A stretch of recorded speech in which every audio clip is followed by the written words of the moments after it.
The village of Orenwood slept beneath a soft blanket of silver light. The moon, full and round, floated high in the heavens, bathing the rolling hills in a pale glow. The air was warm with the scents of summer blossoms, and far off, fireflies drifted lazily above the meadows like tiny wandering stars. It was the night of the Festival of Blooming Stars, an ancient celebration held once every 100 years when the moon shone brightest and, as the elders believed, the veil between dreams and reality grew thin. Amaris stood at the edge of the festival square, clutching a woven lantern made of silver reeds. She was 17, small and slender, with auburn hair tied loosely behind her shoulders and curious hazel eyes that always searched the skies as though they carried secrets only she could hear. Around her, the villagers danced in circles, their laughter carried by the warm summer breeze. Strings of star-shaped lanterns swayed overhead, and music filled the square, soft harps, wooden flutes, and drums like distant heartbeats. But Amaris was restless. While others danced and sang, she felt a quiet tug deep inside her chest, a strange whispering that seemed to call her name from beyond the forest. Amaris. She turned sharply, scanning the crowd, but no one was looking her way. Shaking her head, she smiled faintly and whispered to herself, "Maybe I'm just imagining things again." Yet the call came again, softer this time, almost like the wind itself was speaking. "Amaris, follow the light." Her heart quickened. She set down her lantern and slipped away from the laughter and music, her bare feet padding softly on the grass as she made her way toward the Whispering Woods, a place villagers feared after dark. The trees there were ancient, their trunks white and gnarled, roots twisting through the soil like sleeping serpents. Strange flowers glimmered faintly at the edges of the path, and the air carried the earthy scent of moss and rain. The deeper Amaris walked, the quieter the festival music became, until all she heard was the chirping of crickets and the distant hoot of an owl. Then she saw it, a faint glimmer ahead, soft and pulsing like a heartbeat. Amaris stepped closer, her breath catching as she entered a small clearing bathed in silver moonlight. And there, at the very center, grew a single flower unlike any she had ever seen. Its petals were translucent, glowing softly as though holding starlight within them. Tiny motes of silver dust floated around it, shimmering in the night air. The flower's stem bent slightly toward the moon, as though reaching for its light. "A starflower," Amaris breathed, her voice barely a whisper. She had heard tales of them since childhood. Elders said that a starflower bloomed only once every 1,000 years, always during the Festival of Blooming Stars, and only in the presence of someone chosen by destiny. It was said that whoever touched the starflower would awaken a path that no other could walk. As Amaris knelt before the glowing blossom, a sudden hush fell over the forest. Even the wind seemed to still. Slowly, she reached out her hand, hesitating as her fingertips brushed the edge of the petal. And then, the flower pulsed with light, flooding the clearing with a radiant glow. Amaris gasped as the world around her seemed to dissolve into stars. She stood in a vast, endless space, surrounded by shimmering constellations spiraling through the dark. A soft, melodic voice whispered all around her, gentle yet powerful. "The kingdom sleeps, awaken the moon." Amaris spun around, trying to find the source, but there was nothing, only light, silence, and that haunting voice carried by starlight. Then, just as suddenly, the vision vanished.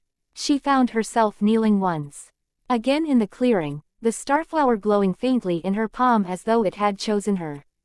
Her heart pounded like distant thunder, and her hands trembled as she whispered, What just happened?" The wind picked up, rustling the trees, carrying the faint echo of the same words she had heard before. "Awaken the moon." Amaris clutched the starflower tightly against her chest, knowing that her life, quiet, simple, and ordinary, had just changed forever. That night, sleep came to Amaris like a drifting tide, slow and deep. She lay curled beneath a thin blanket in her small cottage, the starflower resting on her windowsill where it glowed faintly, its soft silver light spilling across the wooden floor. Outside, the night was still.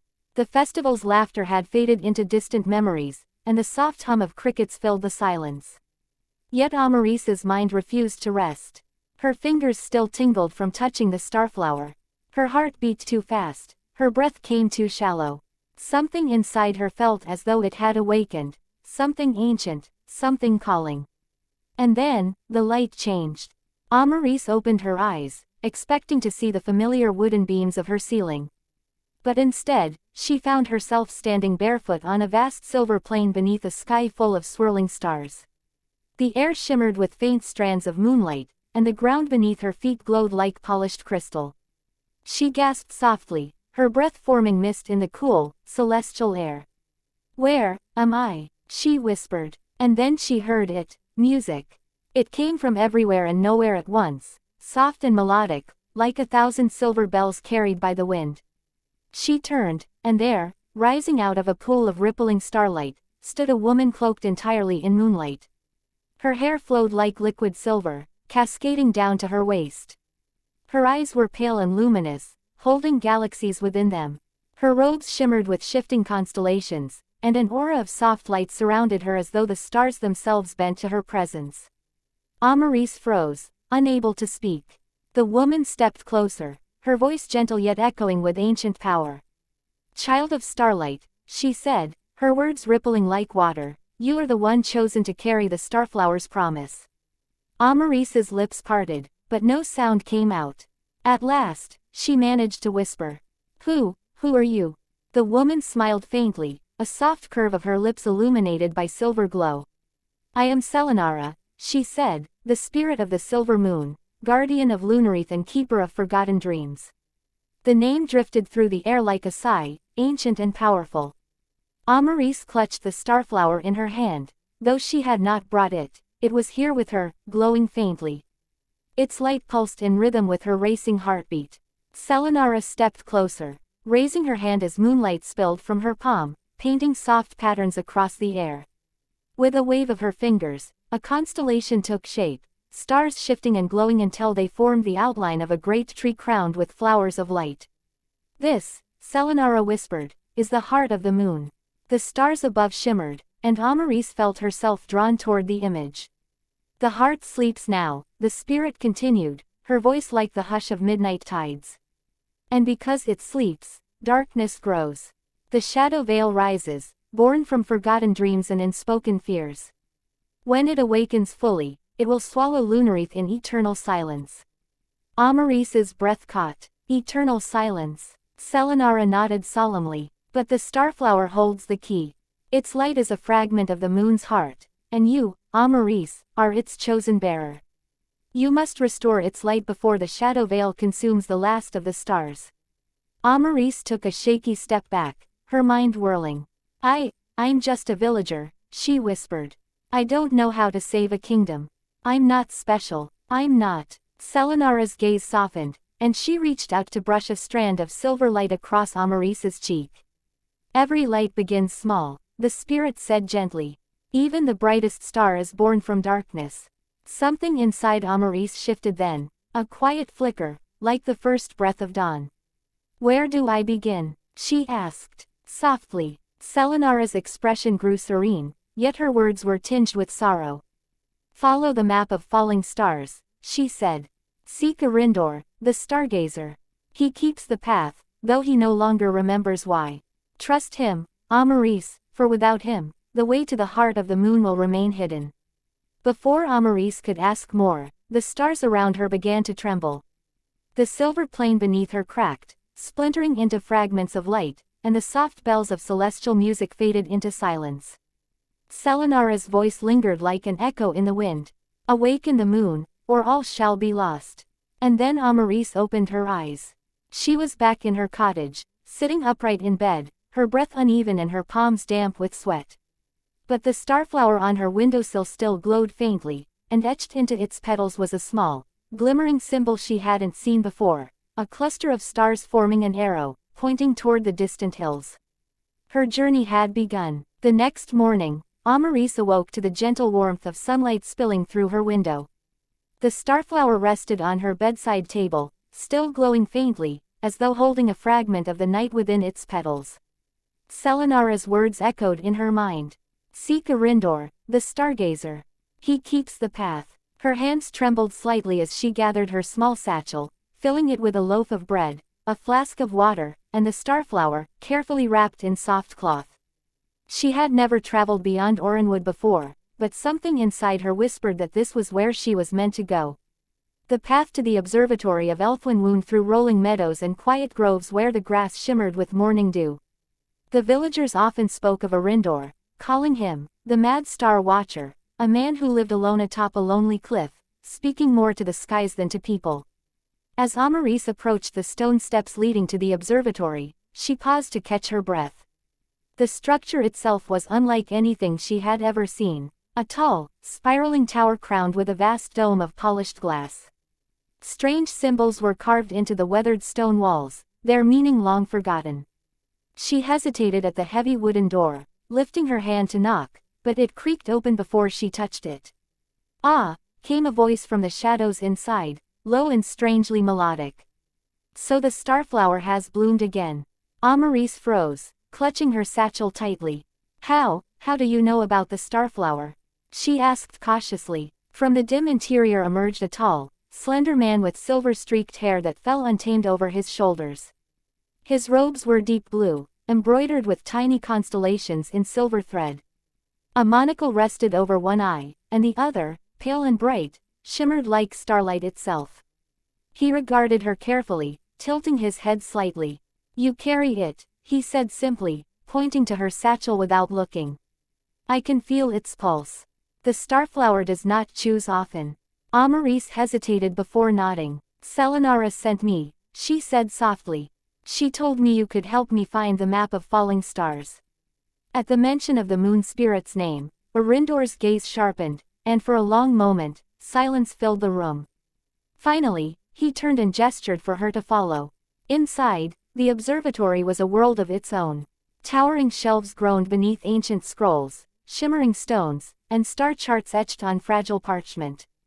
A massive glass dome overhead revealed the sky in perfect clarity, and strange instruments whirred softly, tracing the paths of constellations. Arindor led her to a wide circular table where an incomplete map was spread out, pinned by crystal weights. Hundreds of tiny golden lights shimmered faintly upon it, moving, shifting, as though alive. "This," Arindor said, resting his fingertips on the parchment, "is the map of falling stars. But it has been incomplete for centuries." Amaris leaned closer, her breath catching as she saw entire constellations missing, leaving gaps like torn pieces of night. Arindor traced a slender finger along the map. "Long ago, the stars themselves fell into the crystal caverns when the heart of the moon began to sleep. Without them, the map cannot reveal the way forward. And without the map," his pale eye met hers, "you cannot reach the heart." Amaris clutched the edge of the table, steadying herself. "Then, I must go to the caverns." Arindor nodded slowly. "But beware, Amaris. The caverns of Elthas are not merely stone and crystal. They are alive, bound by old magic. To take the fragment you seek, you must prove your worth." She swallowed hard, her resolve firming despite the quiet tremor in her voice. "I'll do whatever it takes." A faint smile touched Arindor's lips, the first she had seen. He reached into a wooden chest and withdrew a slender silver compass. Its needle spun wildly, glowing faintly before it stilled and pointed south. "This will lead you to the caverns," he said, placing it gently in her palm. "But take care, once you enter, you must follow the light within, not the shadows around you." Amaris nodded, tucking the compass into her satchel alongside the Starflower.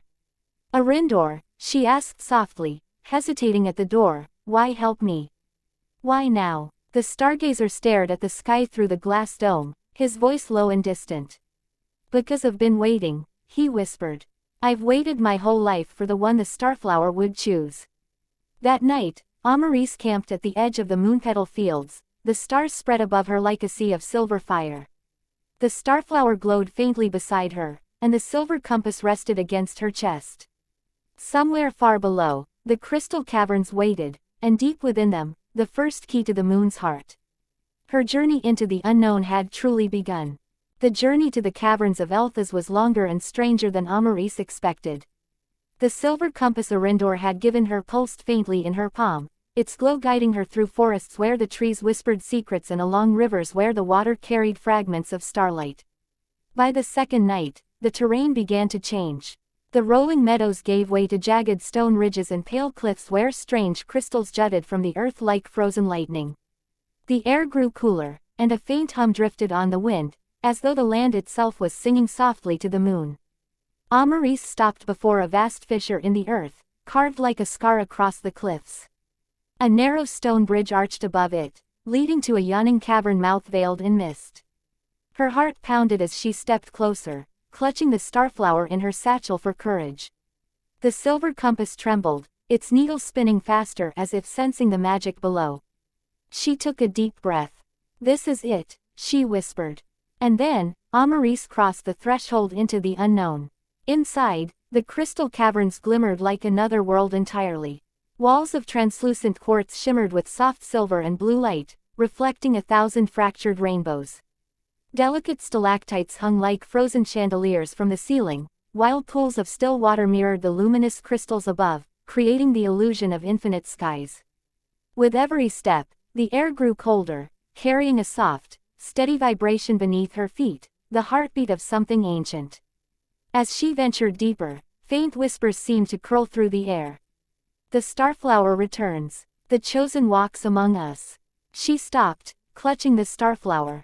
"Who's there?" But there was no answer, only the hush of glowing wind and the drip of distant water. Finally, she reached a vast underground chamber where the ceiling stretched so high it disappeared into darkness. At its center floated a massive shard of fallen starlight, suspended above a pool of shimmering liquid. It pulsed softly like a living heart. But as she stepped forward, the cavern shifted. The pools rippled violently, and the crystals dimmed as a shape emerged from the shadows, a great serpent made of moonlight. Its scales glimmered like molten silver, and its pale, luminous eyes locked on hers. Amaris froze, her breath catching. The serpent's voice echoed directly into her mind, deep and melodic. "Daughter of Earth, bearer of the starflower, do you claim the starlight fragment?" Amaris swallowed hard but nodded, her voice steady despite the fear tightening her chest. "Yes, the silver moon sleeps, and I need it to wake her." The serpent's body coiled around the chamber, its length vanishing into the shadows. "To take the fragment, you must prove your heart's light is stronger than your shadow." Before she could speak, the ground beneath her feet dissolved into mist, and suddenly, she was standing on a narrow crystal bridge suspended above an endless void. Shadows rose from below, twisting into dark shapes that looked like distorted reflections of herself, whispering her deepest fears. "You're not strong enough. You'll fail them all. You'll never find the heart of the moon." Amaris clenched her fists, clutching the starflower to her chest. Its soft glow spread outward, washing over the shadows, but they only grew stronger. "Light within," she whispered, remembering Arindor's words. "Not the shadows around me." She closed her eyes, shutting out the whispers, and focused on the steady warmth of the starflower in her hands. When she opened them again, the bridge beneath her shone with brilliant silver light, and the shadows dissolved into dust. The serpent uncoiled slowly, lowering its great head until its luminous eyes were level with hers. "You have faced your darkness and held your light," it said softly. "The starlight fragment is yours." The shard floated gently into her hands, warm and humming with power. As her fingers closed around it, the cavern erupted with cascading beams of silver light, painting the walls in radiant patterns. Amaris felt the pulse of the fragment settle into her chest, resonating with the starflower's glow. One piece of the map of falling stars had been restored. Before she left, the serpent spoke once more, its voice fading into the crystal echoes. "Beware, chosen one, others seek the moon's heart, but not for its awakening. Shadows move beneath the stars." Amaris shivered but bowed her head in gratitude. "I'll protect it, I promise." As she stepped back into the cool night air, the silver compass shifted its glow, no longer pointing to the caverns, but toward the distant silverpine woods. The next part of her journey awaited. The journey from the crystal caverns led Amaris into a realm unlike any she had ever seen. Following the soft pull of the silver compass, she traveled under starlit skies until the trees grew tall and thick, their pale trunks rising like columns carved from moonlight. The silverpine woods were silent, not with the hush of emptiness, but with the stillness of something watching. The air shimmered faintly, carrying the scent of pine and starlight. Every so often, soft motes of silver drifted from the needles above, catching the faint glow of the starflower in her satchel. It felt as though the entire forest breathed with quiet magic, old and restless. Amaris paused at the edge of a narrow clearing where a strange stone arch stood, covered in vines and carved with crescent symbols. Beneath it lay a small pool of crystal clear water, perfectly still despite the soft night breeze. She knelt beside it, dipping her fingers in. Suddenly, ripples formed, and a faint voice whispered from the surface. "Turn back, chosen one, the silverpine does not forgive trespassers." Amaris startled, glancing around, but no one was there. The voice came again, softer this time, as though carried by the water itself. "The forest remembers, and it hungers." Before she could react, the pool suddenly darkened, and the silvery motes drifting from the trees around her dimmed. A low growl came from the shadows. Amaris stood slowly, reaching for the starflower. Its faint glow pushed back the darkness, and that's when she saw them. From between the pale trunks emerged wolf-like creatures with fur shimmering like frosted glass. Their eyes glowed faintly blue, and thin streams of mist curled from their paws. 3 of them circled her, silent and watchful, their bodies phasing in and out of sight as if they were born from starlight itself. Amaris steadied her breath, remembering Arindor's words, "Follow the light within, not the shadows around you." She knelt, holding out the starflower. Its gentle radiance spilled across the clearing, and for a moment, the wolves hesitated. But then, a deeper rumble shook the ground, and a larger shadow emerged from behind them, a massive spirit guardian, part stag and part wolf, its antlers glowing faintly with pale fire. Its voice echoed directly into her thoughts, ancient and commanding. "Why do you bring the starflower into the silverpine?" Amaris swallowed, stepping forward despite the tremor in her hands. "I seek the moon's heart," she said steadily. "I need the map of falling stars to wake the silver moon. Selinara sent me." At the mention of the moon spirit, the guardian paused, lowering its head slightly. Before it could speak, another voice rang out from above. "She speaks the truth." Amaris glanced up just as a figure leapt gracefully from the branches, a young man clad in silver-green leathers, his dark hair tied back, a bow slung across his back. His cloak shimmered faintly, woven with threads that reflected starlight. The wolves backed away immediately, their misty forms dissolving into silver motes. The stag-wolf guardian lowered its antlered head, regarding the newcomer with deep recognition. "You return, Kylam," the guardian said slowly, its tone shifting from suspicion to respect. Kylam bowed slightly before turning to Amaris, his sharp green eyes full of quiet curiosity. "You're a long way from safety," he said softly. "If you hadn't carried the starflower, they would have torn you apart." Amaris steadied her breath. "I didn't mean to intrude. I just need to find the next piece of the map." Kylam's expression softened, but his gaze remained serious. "You'll find no easy answers in Silverpine," he said. "The forest tests those who enter, and many fail. But," he hesitated, "I know where you need to go." He glanced at the guardian, who gave a slow, solemn nod before melting back into the trees. As they walked deeper into the forest together, Kylam explained the truth of the Silverpine. "Long ago," he said, stepping lightly over tangled roots, "this forest was a sanctuary of the moon's magic. But when the silver moon began to fade, its light fractured, and parts of the forest turned wild." Amaris touched the starflower lightly through her satchel. "And the fragment?" Kylam nodded. "It lies in the Heartwood Hollow, guarded by the spirit of forgotten names. Few who seek it ever return." Her stomach tightened, but she stood taller, resolve burning in her chest. "I'll return," she said firmly. "I have to." Kylam smiled faintly at her courage. "Then I'll guide you. But you must be ready. In Silverpine, not everything you see is real." That night, they made camp beneath an ancient silverpine tree whose roots twisted into shapes like sleeping serpents. The canopy above glittered with thousands of tiny pale lights, not stars, but glowing spores drifting softly through the air. Amaris lay awake, listening to the whispers of the forest and holding the starflower close. She had found an ally, but she sensed the true test lay ahead. For somewhere in the depths of the Silverpine woods, the forest itself was watching. And it was waiting.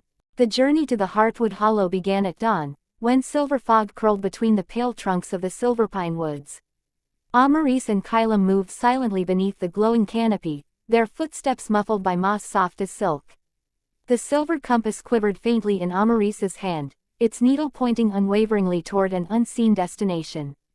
Yet the deeper they traveled, the more the air thickened with enchantment. The forest seemed to twist and rearrange itself, paths vanishing, landmarks shifting as though the trees themselves whispered in secret. Kylam glanced at her, his voice low but steady. "Stay close. The hollow likes to confuse wanderers. If you lose sight of me, call my name and hold the Starflower. Its light will guide you back." Amaris nodded, clutching the glowing bloom through her satchel. After hours of winding paths, the forest suddenly opened into a vast clearing unlike any they had seen before. The trees here were taller, their silvery bark etched with glowing runes, and their branches stretched toward the heavens like reaching arms. In the center stood a giant ancient tree, its roots sprawling across the earth like the coils of a slumbering dragon. This was the Heartwood Hollow. But the silence was unnatural, no rustling leaves, no birdsong, not even the sigh of wind. Amaris felt her breath catch as a faint shimmer appeared above the massive tree's roots, slowly taking shape until a figure emerged, tall, slender, and translucent, woven from pale threads of moonlight and drifting mist. Its face was hidden beneath a veil of starlit gossamer, and its voice, when it spoke, was like 1,000 whispers layered into one. "Who summons me?" Amaris hesitated but stepped forward, bowing her head slightly. "My name is Amaris," she said softly. "I seek the starlight fragment. I need it to restore the silver moon." The spirit tilted its veiled head, its movements slow and dreamlike. "The moon still sleeps." Kylam stepped forward beside her, lowering his bow. "She carries the Starflower," he said gently. "She's the one Selenara chose." At this, the spirit's head lifted, and a faint ripple of energy spread through the clearing. The runes on the surrounding trees flared brighter, responding to its presence. "Chosen bearer," the spirit said, its many-layered voice softening. "I am the keeper of forgotten names. I hold the memories of those the moon once blessed, and those it has abandoned." Amaris stepped closer, her voice trembling. "Do you know where the fragment is?" The spirit raised one long, luminous hand, and the air shimmered with images, visions of the past.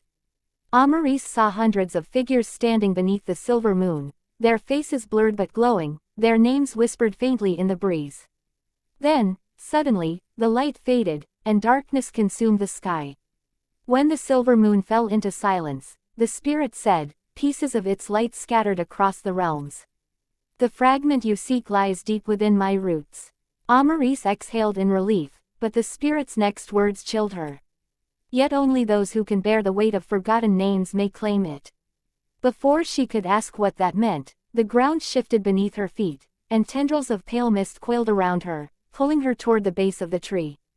Suddenly, Amaris stood within a dreamlike void, surrounded by floating silver lights. Each one pulsed faintly, like a heartbeat. A whisper filled the air. Each light, a name lost to time, a soul forgotten. One by one, the lights drifted closer, voices overlapping, laughing, crying, calling out fragments of memories long erased. The spirit's voice echoed softly. "To take the fragment, you must carry them. You must promise that they will not be lost again." Amaris pressed the Starflower to her chest, feeling its warmth radiate through her. "I promise," she whispered, tears stinging her eyes. "I will remember them, all of them." The lights spun faster, swirling around her like a silver storm, and suddenly she felt them pouring into her. Thousands of names, thousands of stories, fragments of lives that the moon had once touched. Her knees trembled beneath the weight of so many voices, but she refused to falter. Finally, the storm slowed, and silence returned. When Amaris opened her eyes, she was kneeling at the foot of the ancient tree. The spirit floated above her, its form glowing brighter than before. "You have kept your promise," it said softly. "The forgotten will live through you." The ground beneath the tree split open, and from its roots rose a crystalline shard, the second starlight fragment. Its glow resonated with the first fragment in her satchel, and the silver compass pulsed faintly in response.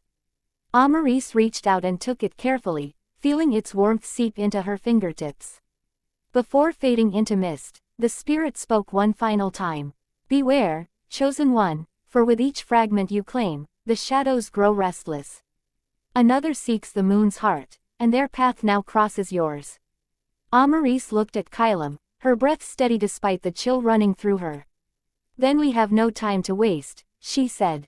He nodded, tightening his grip on his bow. The next fragment lies beyond the silver pine. We'll need to cross the shattered veil. And somewhere, far beyond the forest, something unseen stirred in the darkness, watching. The path beyond the silver pine woods ended abruptly at the edge of a vast, broken land. Before them stretched the shattered veil, a wasteland of jagged stone, black glass, and twisted ruins where no wind stirred and no stars shone above. The silver compass in Amaris's palm quivered violently, its light flickering like a dying ember, as though reluctant to guide her onward. Kylam stood beside her, his gaze tense. No one crosses the veil without leaving something behind, he said quietly, his fingers brushing the bowstring at his side. Amaris tightened her grip on the starflower, its glow soft but steady. Then I'll leave my fear, she whispered. But not my purpose. Kylam gave her a small, almost admiring smile before leading the way. As they entered the veil, the air shifted, heavy and strange, carrying a faint metallic scent. The ground was fractured into glassy shards that reflected fragmented pieces of their faces as they walked. With every step, the silence deepened, a silence so complete it pressed against Amaris's chest like weight. Stay close, Kylam murmured. The veil listens. Amaris frowned. Listens. Before he could answer, a low murmur rippled through the still air. It sounded like a crowd whispering just out of sight, voices overlapping, rising and falling like waves. Then the shapes appeared. From the fractured ground, shadows began to rise, forming phantoms of people, their features blurred, their bodies flickering like smoke. At first, they moved silently, but then came the whispers. Amaris, child of the Starflower, turn back, before the shadows take you. Amaris froze, her breath quickening. How do they know my name? She whispered. Kylam knocked an arrow, his voice sharp and low. They're illusions. Lies meant to break your will. Don't listen. They pressed onward, but the veil's power grew stronger. The ground shifted beneath their feet, splitting into narrow paths where swirling black mist concealed bottomless chasms. Above, the faint glow of the starflower was the only light guiding them forward. Suddenly, Amaris stumbled to a halt. Ahead of her stood a figure cloaked in silver, its hood drawn low to hide its face. But something about it felt familiar. Mother, she whispered before she could stop herself. The figure raised its head slightly, and though the face was shadowed, she heard a soft, broken voice. Amaris, come home. Her heart ached, and she took a step forward, but Kylam grabbed her wrist firmly. It's not her, he said sharply. It's the veil. It shows you what you want most. Amaris's breath trembled as the figure dissolved into mist.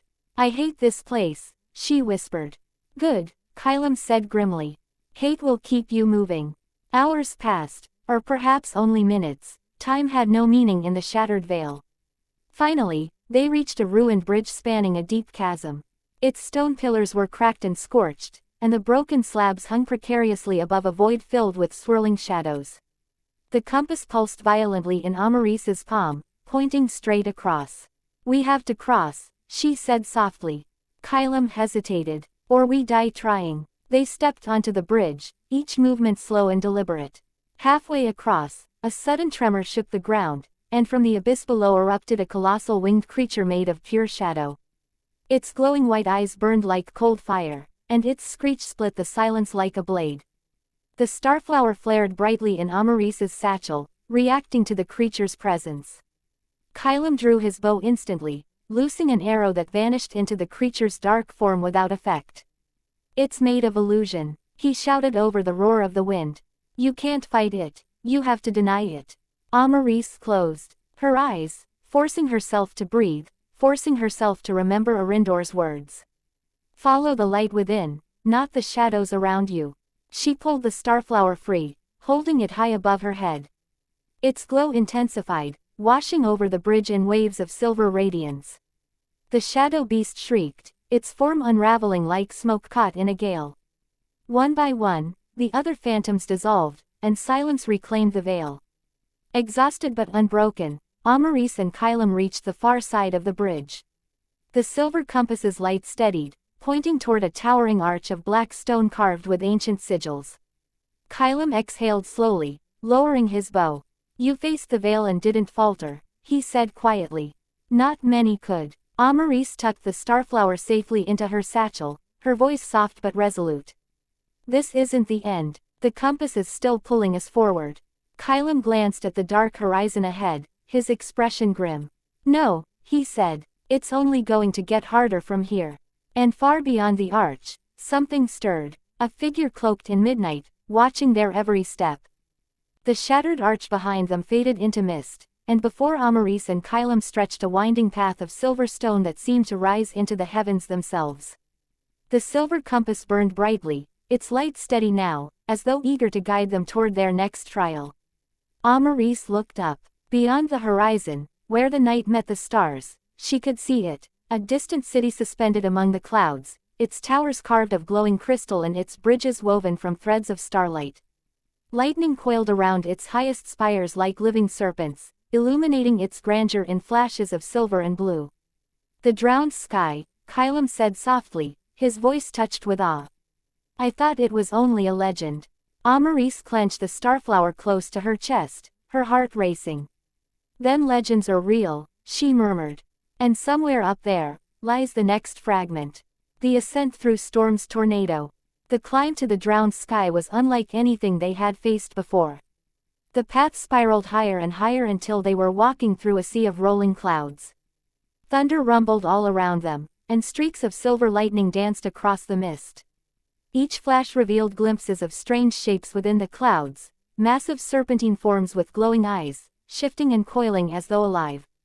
"What are those?" Amaris whispered. Kylam's hand tightened around his bow. "Sky worms," he said grimly. "Guardians of the path. We'd better move quickly." As if hearing him, one of the worms lunged from the fog, its translucent body glowing faintly with captured starlight. Amaris raised the Starflower instinctively, and its silver glow flared, casting ripples of light across the creature's form. The WYRM hesitated, then slithered back into the mist. "They fear its light," Kylam said, relief in his tone. "We might just make it through." The city above the clouds' castle Milky Way. After hours of navigating the storm, they reached a colossal floating gate carved from black stone and engraved with ancient constellations. As they approached, the gate slowly parted with a sound like 1,000 bells chiming softly, and the city of the drowned sky revealed itself in full splendor. Bridges of crystal stretched between towers carved from what seemed to be solid moonlight, and rivers of stars flowed through the streets like living streams. Strange birds with feathers like shards of glass soared overhead, their wings catching flashes of lightning. But the city was silent.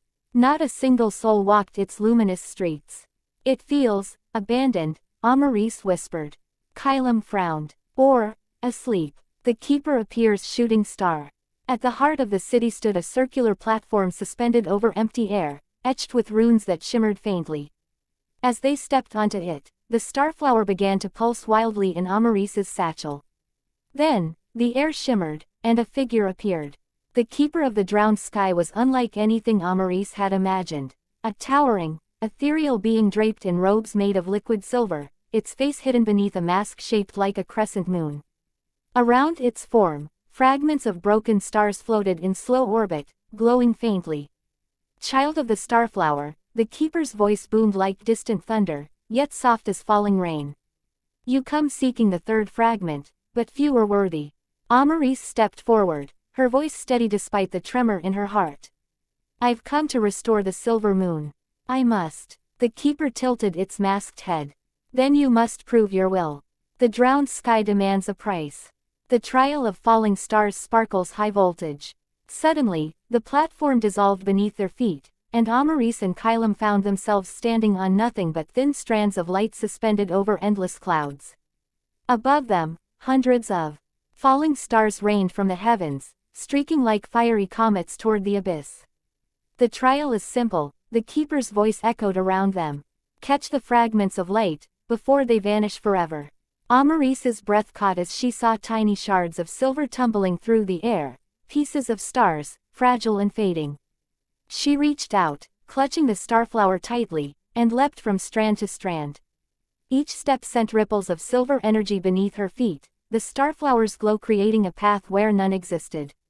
Kylam followed closely, his movements swift and sure, shooting arrows of pure light that deflected falling debris. The two worked in perfect harmony, catching fragments, weaving around collapsing strands, and leaping across impossible gaps. Finally, Amaris caught the largest fragment, a crystalline shard glowing with the same light as the compass. The storm ceased instantly, the strands of light solidified beneath them, and they stood once more on the platform. The keeper extended a long, slender hand, touching the shard in Amaris's palm. "You have proven your courage," it said softly. "The fragment is yours." The shard melted into silver light, merging with the starflower and making it shine brighter than ever before. A warning from the keeper crescent moon. But before they could leave, the keeper lowered its masked head. "Beware, child of the starflower," it whispered. "The shadows stir beyond the horizon, and not all who seek the fragments wish to restore the moon." Amaris's breath caught. "You mean, someone else is searching?" The keeper's form began to fade into starlight. "Yes," it murmured, "and if they reach the heart of the silver moon before you, everything will be lost." The last of its words drifted into the mist, leaving Amaris and Kylam standing alone on the platform, the starflower's light burning brighter but heavier than ever. Far above, thunder rolled again, but this time, it wasn't just from the storm. Something vast and ancient was waking. The keeper's warning haunted Amaris as she and Kylam left the drowned sky behind. Another seeker, another hunt. Someone else wanted the fragments, and perhaps for reasons far darker than hers. But there was no time to dwell on it. The silver compass glimmered faintly, its needle quivering southward, toward an endless expanse of shimmering blue. By nightfall, they stood on a cliff overlooking the azure expanse, a vast ocean stretching as far as the horizon, its surface glowing faintly under the light of a crescent moon. Kylam narrowed his eyes at the restless waves.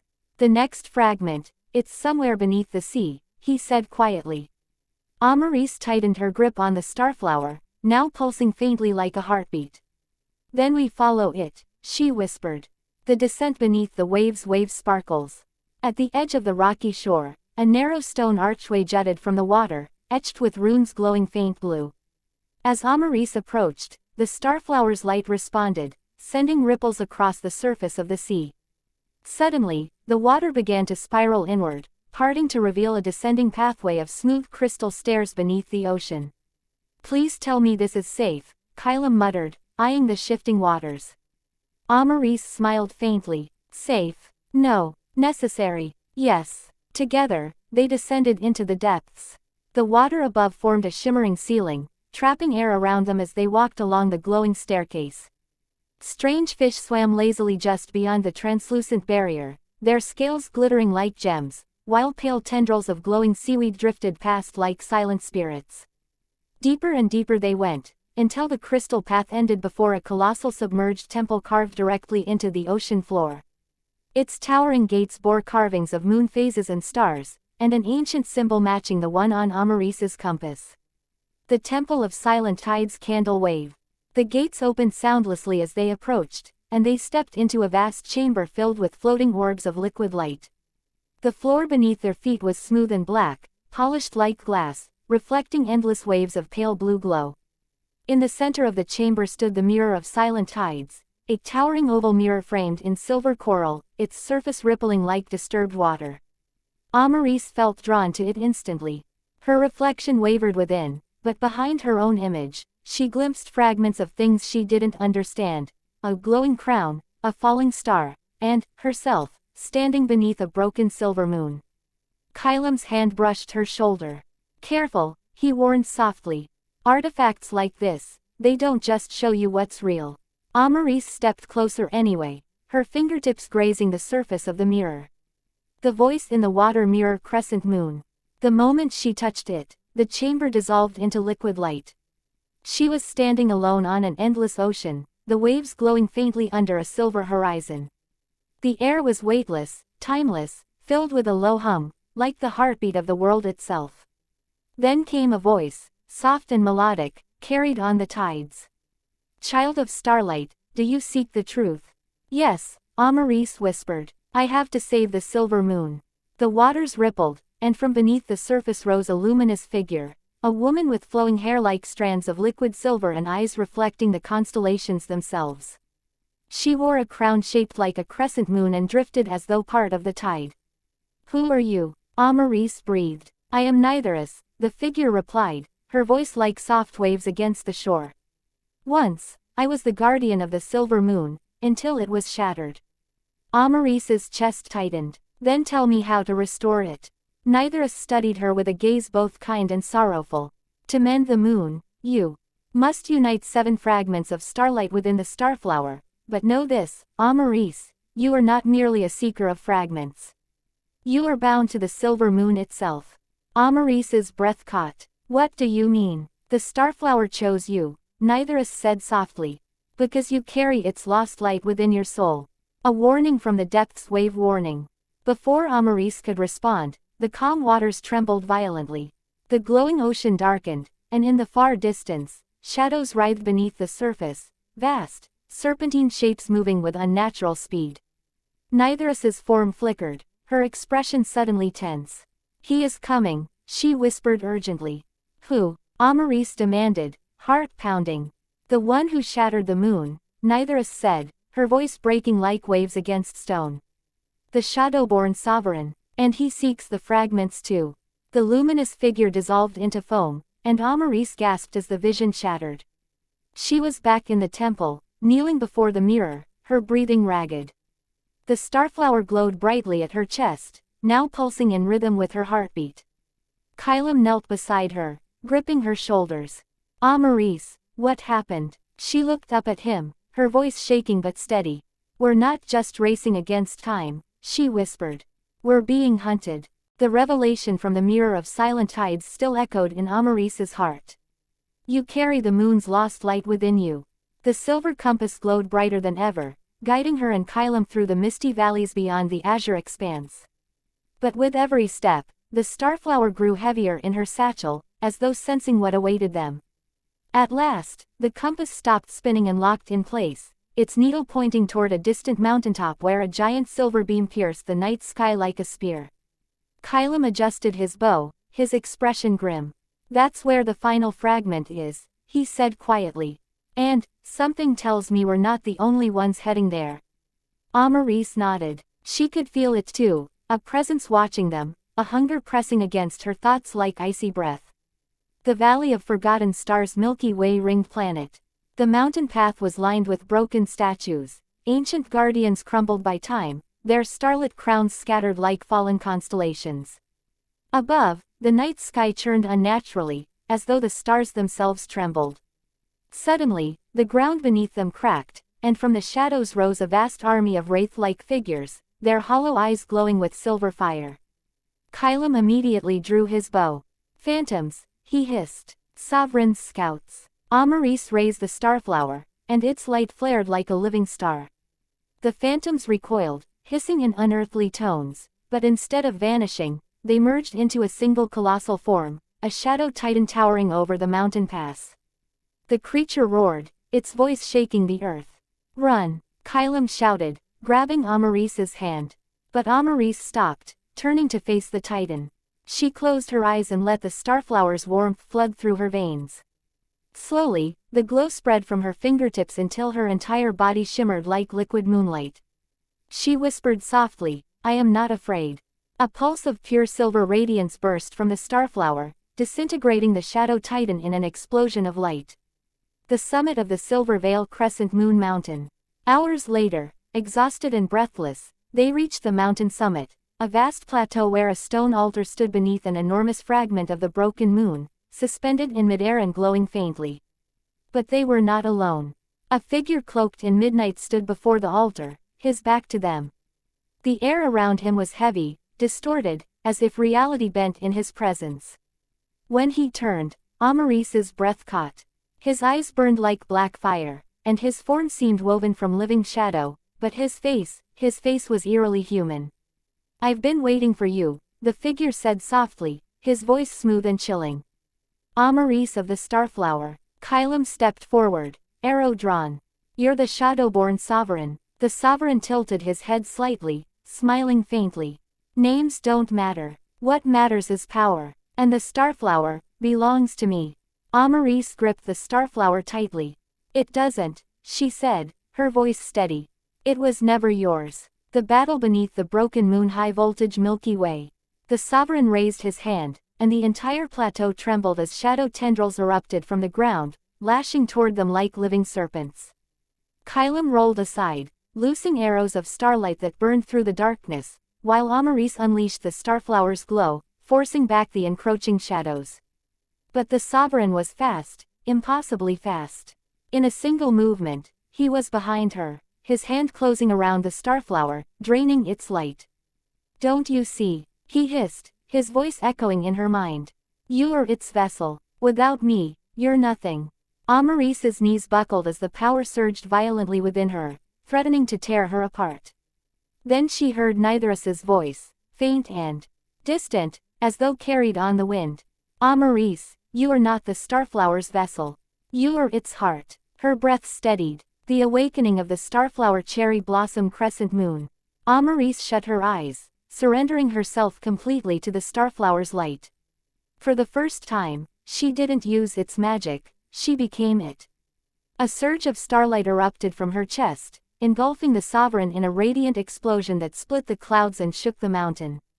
The broken moon above them trembled as its shattered pieces began to drift toward one another, drawn by the Starflower's awakened power. The Sovereign screamed, his form unraveling like smoke in sunlight. "This isn't over," he roared, his voice fading into the void. "The shadows always return." And then, he was gone. When the moon remembers crescent moon sparkles. Silence fell over the summit as the last fragments of darkness faded away. Above them, the silver moon began to reform, piece by glowing piece, until it shone whole once more, brighter and more beautiful than ever before. Amaris stood beneath its light, tears streaming down her face, the Starflower glowing softly in her palm. "It remembers," she whispered. "The moon remembers." Kylam placed a hand on her shoulder, smiling faintly despite his exhaustion. "And so will the world." For the first time in centuries, the silver moon rose unbroken over the night sky, its restored light spilling across the land, washing away the shadows of forgotten ages. Epilogue: A new dawn sunrise cherry blossom. Weeks later, the forests bloomed again. Rivers sang, stars returned to their rightful brilliance, and the ancient songs once lost were whispered once more by the wind. Amaris and Kylam stood on a hilltop, watching the silver moon rise together.